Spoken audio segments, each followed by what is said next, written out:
Bonjour à tous et à toutes, j'espère que vous allez bien. Aujourd'hui on s'intéresse à l'assassinat du grand-duc Serge Alexandrovitch Romanov le 17 février 1905, qui constitue l'un des événements les plus retentissants de l'histoire de la Russie impériale au tournant du XXe siècle. Cet événement survenu en pleine tourmente politique et sociale marque un tournant dans la perception de la stabilité de la dynastie Romanov, de la dynastie impériale qui règne sur la Russie, et c'est surtout un révélateur des tensions profondes qui traversent alors l'Empire russe.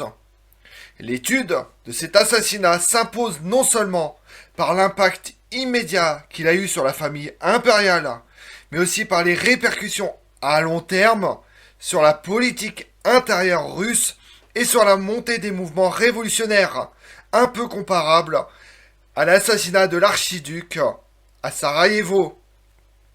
Ensemble, on va tenter de comprendre le contexte, les causes, le déroulement des faits, ainsi que les conséquences de cet acte pour la Russie, en s'appuyant sur une approche historique et analytique rigoureuse, mais compréhensive pour tout le monde. Vous voulez en savoir plus sur cet assassinat? Venez avec moi. Au début du XXe siècle, la Russie impériale est confrontée à une crise profonde, caractérisée par des tensions sociales, économiques, politiques croissantes. Sous le règne du tsar Nicolas II, la société russe demeure fortement hiérarchisée, dominée par l'aristocratie et un pouvoir autocratique, tandis qu'une grande partie de la population souffre de la pauvreté, du manque de droits civiques. Les réformes inabouties d'Alexandre II, suivies d'une répression accrue sous Alexandre III, puis Nicolas II, ont contribué à l'émergence de mouvements révolutionnaires, socialistes et anarchistes. La guerre russo-japonaise 1904-1905 accentue encore le mécontentement général, révélant les faiblesses du régime tout en exacerbant la contestation populaire. C'est dans ce climat de tension extrême que s'inscrit l'assassinat du grand-duc Sergueï Romanov. Mais après tout ça, vous devez vous demander, mais qui est ce grand-duc Sergueï Romanov qui est assassiné? Il est né le 11 mai 1857, cinquième fils de l'empereur Alexandre II et de l'impératrice Maria Alexandrovna. Frère de l'empereur Alexandre III, il occupe une place éminente au sein de la famille impériale, tout en détenant de hautes fonctions politiques, notamment celle de gouverneur général de Moscou à partir de 1891. Son parcours est marqué par une fidélité sans faille à la couronne impériale et à l'autocratie, ainsi que par un engagement conservateur dans la gestion des affaires publiques. Marié à Elisabeth Fédérovna, sœur de l'impératrice Alexandra Fédérovna, Sergueï Romanov est également une figure religieuse et philanthropique. Bien que son image publique soit ternie par sa politique répressive à Moscou, notamment lors des prognons antisémites de 1891 et de l'expulsion massive des Juifs de la ville, son rôle de conseiller influent auprès de Nicolas II renforce encore un peu plus sa position, tout en cristallisant contre lui l'hostilité de nombreux courants révolutionnaires et libéraux. Et pendant ce temps-là, il ne critique pas et ne conteste pas l'autorité de Nicolas II. L'assassinat du grand-duc Sergueï Romanov s'inscrit dans un contexte de radicalisation politique, de montée de la violence révolutionnaire en Russie. Plusieurs facteurs expliquent la décision de le prendre pour cible. D'une part, son implication dans la répression des mouvements ouvriers et révolutionnaires à Moscou, ainsi que sa responsabilité dans la politique d'exclusion des minorités, en font une figure honnie des opposants au régime impérial. D'autre part, son image d'ultra-conservateur et de proche conseiller du tsar lui confère une symbolique particulière. Éliminer Sergueï Romanov, c'est frapper au cœur même du pouvoir autocratique. Les groupes responsables de l'attentat, l'organisation de combat du Parti socialiste révolutionnaire, justifient son acte par la nécessité de lutter contre la tyrannie et de donner un signal fort à la population opprimée. L'attentat s'inscrit ainsi dans une stratégie de terreur politique visant à affaiblir le régime tout en provoquant une prise de conscience populaire.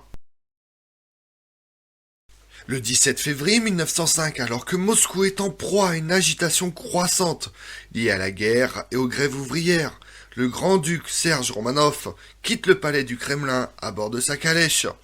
C'est à la sortie de la porte Nikolai Ivieska qu'il est pris pour cible par Ivan Kaliekiev, membre de l'organisation de combat. Kaliekiev lance une bombe artisanale sur le véhicule du grand-duc, provoquant une explosion d'une violence extrême qui tue instantanément Serge Romanov et réduit la calèche littéralement en miettes.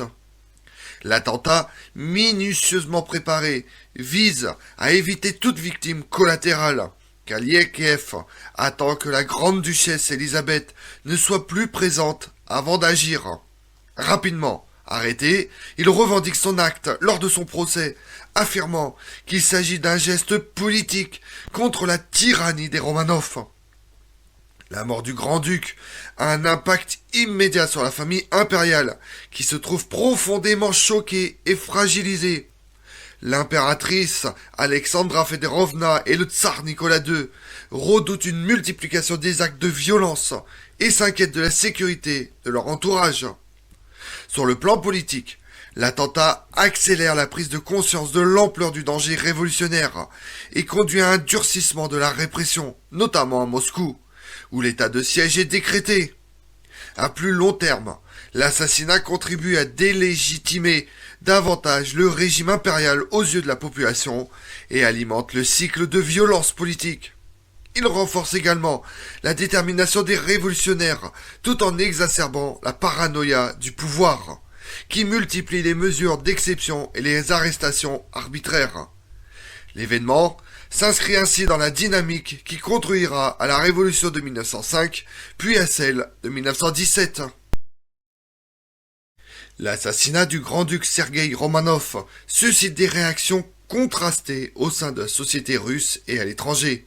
La presse officielle condamne fermement l'attentat, dénonçant la barbarie des révolutionnaires, tout en appelant à l'unité nationale autour du tsar.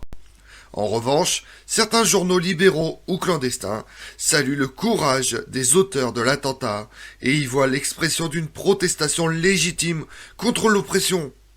Sur le plan international, l'événement provoque l'émoi dans les cours européennes, qui expriment leur solidarité avec la famille impériale, tout en s'inquiétant de la montée de l'instabilité en Russie. L'opinion publique, quant à elle, se divise entre effroi devant la violence de l'acte et compréhension, voire approbation, c'est important de le souligner. Des motivations sous-jacentes. L'assassinat du grand-duc Sergueï Romanov marque un tournant dans l'histoire de la Russie impériale. Il met en lumière l'incapacité du régime à répondre aux aspirations de la société et à contenir l'escalade de la violence politique.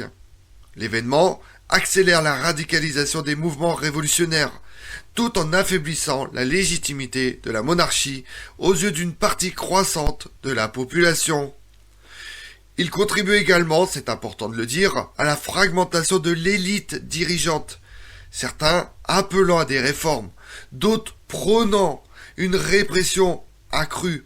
Sur le plan symbolique, la mort de Sergueï Romanov incarne le déclin d'un système autocratique incapable de se renouveler, annonçant les bouleversements majeurs qui conduiront à la chute de la dynastie impériale des Romanov en 1917. Et pendant ce temps-là dans le monde, le 21 février au 10 mars 1905, c'est la guerre russo-japonaise qui voit la défaite définitive des Russes de Mundena. Le 31 mars, on voit la visite et le discours du Kaiser Guillaume II à Tanger. Il s'oppose à la pénétration française au Maroc. C'est le début également de la première crise marocaine. Le 8 juillet 1905, c'est un accord entre la France et l'Empire allemand sur la convocation d'une conférence internationale qui devrait décider de la crise marocaine. Comme on l'a vu, l'assassinat du grand-duc Serge Romanov apparaît à la lumière de l'histoire comme un révélateur des tensions extrême qui traversait la Russie impériale à la veille de sa révolution. Il illustre également la violence des affrontements politiques et la profondeur du malaise social, tout en soulignant l'impasse dans laquelle se trouvait le régime autocratique. Les répercussions de cet événement dépassent le simple cadre familial ou institutionnel. Elle contribue à façonner le destin d'un empire tout entier, tout en ouvrant la voie aux transformations radicales du XXe siècle. L'étude de cet assassinat nous a permis ainsi de mieux comprendre les mécanismes de la contestation politique et les dynamismes qui ont conduit à la fin d'un monde. Je vous remercie d'avoir suivi cette vidéo en ma compagnie. Si vous voulez connaître mes autres vidéos, retrouvez-moi sur ma chaîne YouTube Tout sur l'Histoire avec Damien, mais également sur les réseaux sociaux, Twitter et Instagram, Histoire Damien. Et pensez à liker, commenter et vous abonner. Je vous remercie à tous.